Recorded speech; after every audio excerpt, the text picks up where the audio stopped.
Donc, l'auto-évaluation sur l'accompagnement à la santé à partir des recommandations de bonnes pratiques professionnelles. Donc, je vais vous faire un petit rappel du projet global, le rappel du projet RECA politique de santé interne, il y a présentation de l'outil et la synthèse des résultats, et après, je vous présenterai la boîte à outils et la page du site internet. Et ensuite, on aura un temps d'échange avec toutes vos questions, donc soit sur le chat, soit en main levée à la fin de la présentation. Donc, le rappel du projet global, c'est post-Covid-19, puisque la crise a nécessité une grosse mobilisation des ressources organisationnelles, techniques, humaines dans l'ensemble des établissements médico-sociaux. Donc, l'ARS a engagé un plan d'accompagnement à la prévention et gestion des risques qui a débuté donc depuis décembre 2021 et qui se terminera fin 2022, au 31 décembre 2022, et avec tous les sous-projets que vous connaissez. Donc ici, l'objectif général pour le projet de politique de santé interne avec l'analyse des risques de la santé, pardon, je vais y arriver, analyse des risques liés à la santé sur la population accueillie. L'idée, c'est de soutenir les directions et les personnes ressources en interne à partir des RBPP et de la cartographie des risques pour mettre en place des outils d'identification des risques de la population accueillie. Donc à partir de là, il y aura plusieurs outils synthétiques. Donc le premier est celui que je vous présente ce matin. Ensuite, il y aura la cartographie des risques avec une formation de base en mai, avec une présentation d'un outil d'aide à la réalisation de la cartographie en septembre. Et ensuite, il y aura des accompagnements à la demande. Donc là, on est donc sur le webinaire du 5 avril. Après, il y aura le 16 mai ou le 19 mai. Et enfin, le 22 septembre, le dernier webinaire. Donc, ce que je vous disais, les outils, l'auto-éval de ce matin. Ensuite, il y aura la trame de cartographie des risques. Et ensuite, l'aide à la construction de la cartographie des risques par type de risque. Alors, l'auto-éval. Donc là, je vous montre. Alors, en fait, il y aura une auto-évaluation par type d'établissement. Donc là, je vais zoomer. Là, c'est pour les personnes âgées. Donc, chaque outil sera composé d'un mode d'emploi et de chapitres. Donc, pour les personnes âgées, on est parti de 2 recommandations de l'HS, enfin anciennement l'ANES, aujourd'hui l'HS. Recommandation de bonnes pratiques professionnelles, repérage des risques de perte d'autonomie ou de son aggravation pour les personnes âgées. On a pris le volet domicile et le volet résidence autonomie. À partir de là, en fait, il y a dans chaque grosse reco des chapitres. Les chapitres ont tous un nom. Donc, mettre en place un dispositif de veille permettant d'identifier l'émergence de nouveaux besoins pour les personnes accueillies, partager une analyse des risques, repérer des risques de perte d'autonomie de son aggravation, etc. Et pour chaque chapitre, en fait, vous pourrez choisir, alors, soit l'échelle déroulante, avec pas du tout satisfaisant, plutôt pas satisfaisant, plutôt satisfaisant, tout à fait satisfaisant, optimisé ou non concerné. Et si vous imprimez, du coup, on vous a remis en fait les colonnes pour que vous puissiez cocher tout simplement si vous ne souhaitez pas le faire en manière informatique. Au niveau de l'échelle, elle est expliquée ici, dans le mode d'emploi. Donc, pas du tout satisfaisant, c'est la structure n'a pas initié de démarche en lien avec le critère. Document, procédure, démarche, règle n'existe pas.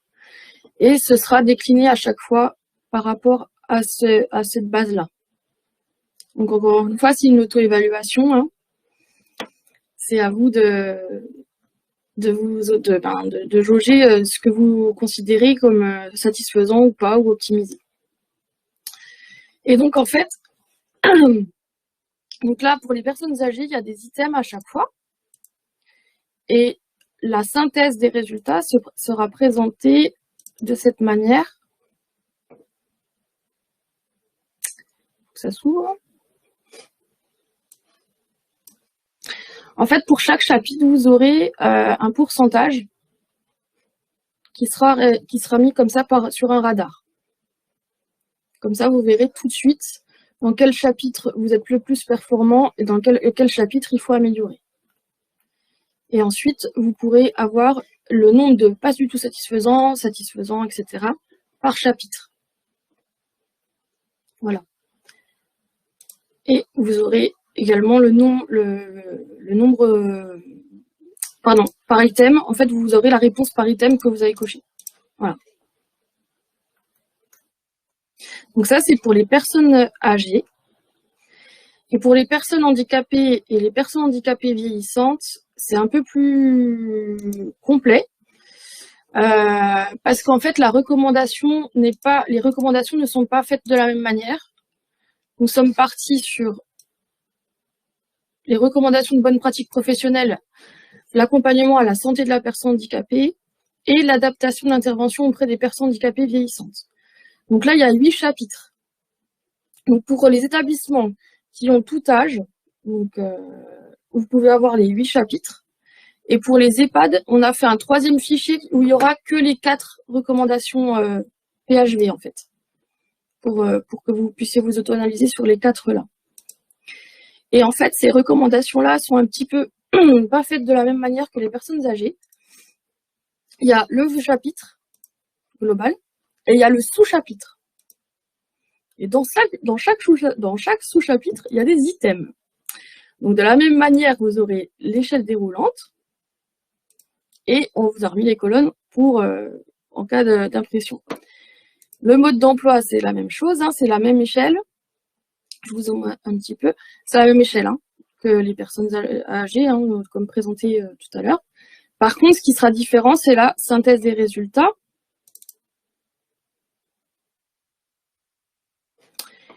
Donc là, en fait, il y aura... c'est un peu compliqué comme ça. Il y aura tous les chapitres. Donc ça, c'est les 8 chapitres des 2 recommandations globales. Hein, donc vous aurez comme un pourcentage sur dans quel chapitre vous êtes le plus performant ou pas. Et ensuite, par chapitre, vous aurez le nombre de satisfaisants, pas satisfaisants, etc. Et vous aurez un radar par sous-chapitre. Donc là, en fait, par exemple, c'est dans le chapitre 1, dans le sous-chapitre, informer la personne handicapée sur ses droits. C'est moyen. Voilà, là, c'est un exemple. Hein. Favoriser l'accès à la personne aux informations sur sa santé et préciser les modalités de partage. Donc là, c'est beaucoup plus complet, c'est beaucoup plus affiné que les recommandations de personnes âgées. Voilà. Et les résultats, pareil. Donc là, vous avez le chapitre 1, le sous-chapitre, et à chaque fois, vous aurez la réponse à l'item la réponse de l'item. Je vais y arriver. Voilà. Donc je vous présente, voilà, donc promotion de la santé, cohérence, etc. Et à chaque fois, il y aura les sous-chapitres.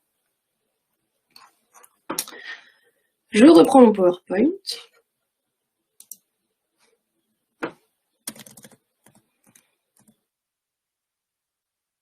Donc, je vous ai présenté l'auto-évaluation à remplir par l'établissement. Ensuite, vous allez nous renvoyer le fichier et on vous enverra la synthèse des résultats comme je vous ai présenté tout à l'heure.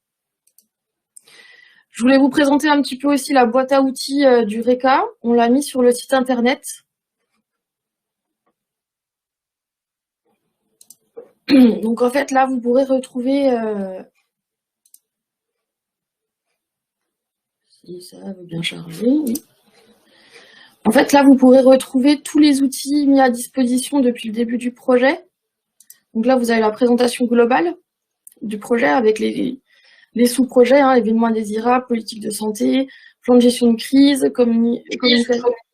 Excuse-moi Fanny, est-ce que tu peux zoomer un tout petit peu? Oui. C'est mieux? Top, ouais. Du coup, voilà, vous aurez tous les sous-projets et avec tous les outils des sous-projets. Donc là, vous retrouverez tout ce qui est événements indésirables, tout ce qui est... ah bah non, je sais pas, on l'a pas mis encore, le PGC. Voilà, ça va se présenter comme ça. Et donc, à chaque fois, vous aurez un lieu unique pour retrouver tous les outils mis à disposition depuis le début du projet. Et je vais vous montrer aussi la page du site internet du projet. Donc voilà. Et là, vous pourrez retrouver aussi, si vous cliquez, vous retrouvez à chaque fois la fiche projet de... Là, c'est la fiche projet du projet global, pardon. Je pensais que je pouvais cliquer. Enfin, bref. En tout cas, vous pouvez tout retrouver. Donc voilà, là où je vous ai remis aussi un petit slide pour vous rappeler nos coordonnées si vous voulez nous joindre.